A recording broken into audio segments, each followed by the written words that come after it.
दिल्ली के कर्तव्य पथ पर गणतंत्र दिवस समारोह की तैयारियां चल रही है। हमारे साथ लेफ्टिनेंट जनरल वीरेंद्र वत्स मौजूद है बात करने के लिए। सर, ऑपरेशन सिंदूर के बाद ये पहला गणतंत्र दिवस समारोह मनाया जा रहा है और क्या कुछ नया इस बार देशवासियों को देखने को मिलेगा?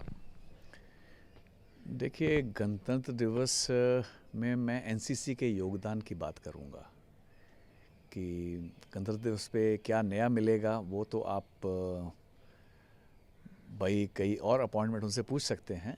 मैं जवाब को सीमित रखूंगा एनसीसी को लेकर। ऑपरेशन सिंदूर के बाद हमें जो सीखने को मिला, हमने अपने ट्रेनिंग जो करिकुलम है, जो एनसीसी बच्चों को सिखाते हैं, उसमें हमने कुछ बदलाव किए हैं, कुछ मॉडिफिकेशन किए हैं।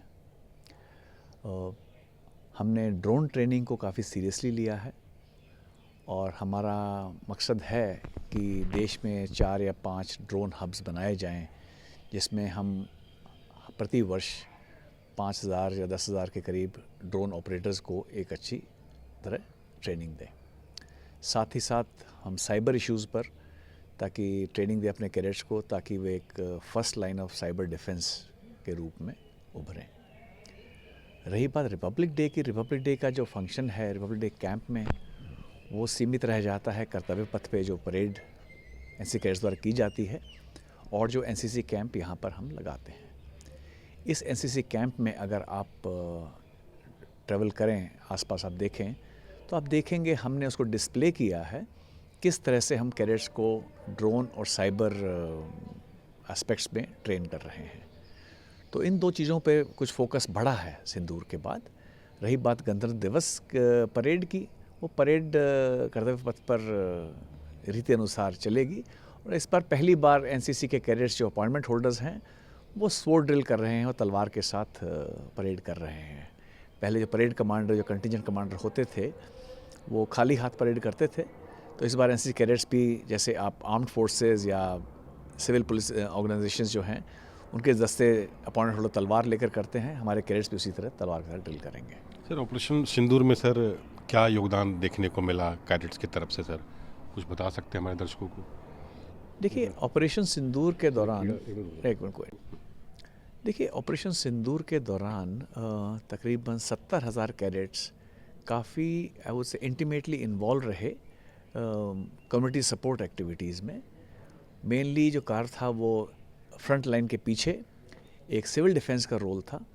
लोगों में जागरूकता फैलाना, ब्लैकआउट कैसे ऑब्ज़र्व किया जाएगा उसके बारे में, guidance of service convoys, distribution of relief material, organising relief camps, blood donation camps.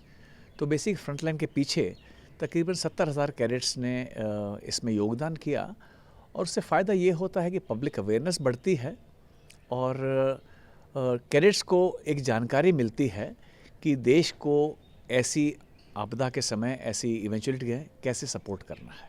तो एक अवेयरनेस, एक public and large and cadets में एक अवेयरनेस वो की जाती है। तो तकरीबन 70,000 कैडेट्स ने इसमें भाग लिया, उसका काफ़ी सराहना हुई है।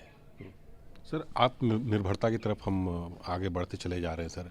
तो क्या कैडेट्स को ये बताया जा रहा है कि मेक इन इंडिया, क्योंकि 2047 तक पूर्णतः जो है हमारी सेना या पैरामिलिट्री फोर्सेस जो है आत्मनिर्भर भारत की तरफ बन जाएगी। हमारे कैडेट्स भी भविष्य के सर सैनिक हैं, पैरामिलिट्री फोर्सेस में वो जा सकते हैं। तो आपके पास जो ट्रेनिंग जो दिया जाता है सर, क्या वो फार्मूला जो सैनिकों के लिए होता है वो होता है या अलग से होता है? दूसरा सवाल सर कि देश के कोने कोने में या दूर दराज के गांव में जो युवा या स्कूली छात्र हैं, वो देखते होंगे टीवी पर परेड जरूर देखते होंगे, उनकी भी इच्छा होती होगी कि वहाँ पर जाकर परेड करें। तो उनके लिए आप सर क्या संदेश देना चाहेंगे? देखिए, पहले हम आत्मनिर्भरता की बात करते हैं। जो भी सरकार की स्कीम्स हैं, उसके बारे में हम कैडेट्स को अवगत कराते हैं, चाहे वो मेक इन इंडिया हो, डिजिटल इंडिया हो, स्टार्टअप इंडिया हो, इस तरह की जो भी स्कीम्स हैं, तो स्कीम से अवगत कराया जाता है। और जो हमारे ट्रेनिंग कैंप्स यहाँ पर लगते हैं, उसमें जो एमिनेंट स्पीकर्स हैं, जिन लोगों ने काफ़ी कुछ महारत हासिल की है, वो आके कैडेट्स को इसके बारे में जानकारी देते हैं।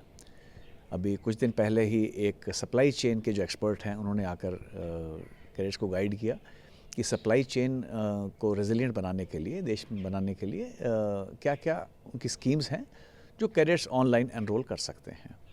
तो अगर आप हमारे स्टैंड्स पर भी ट्रेवल करेंगे, जो हमारा फ्लैग एरिया है, तभी सरकारी स्कीमों को काफ़ी तरीके से उजागर किया है और ये नए आइडियाज़ हम अपने कैडेट्स को एक्सपोज करते हैं, जिससे कहीं ना कहीं उनको बेनिफिट मिलता है। रही बात जो मैसेज है, देखिए तकरीबन देश भर में 800 एनसीसी यूनिट्स हैं और अगर हम देखें तो तकरीबन देश में मेरे ख्याल से 780 डिस्ट्रिक्ट हैं हमारे, जिनमें से 700 से ज़्यादा में एनसीसी की यूनिट्स मौजूद हैं और हमारे कैडेट्स दूर दराज सब एरिया से आते हैं। तो तकरीबन जो अभी नफरी हमारी 17 लाख से 20 लाख की तरफ हो रही है, उसमें तकरीबन 2500 कैडेट्स 2400 यहाँ पर मौजूद हैं।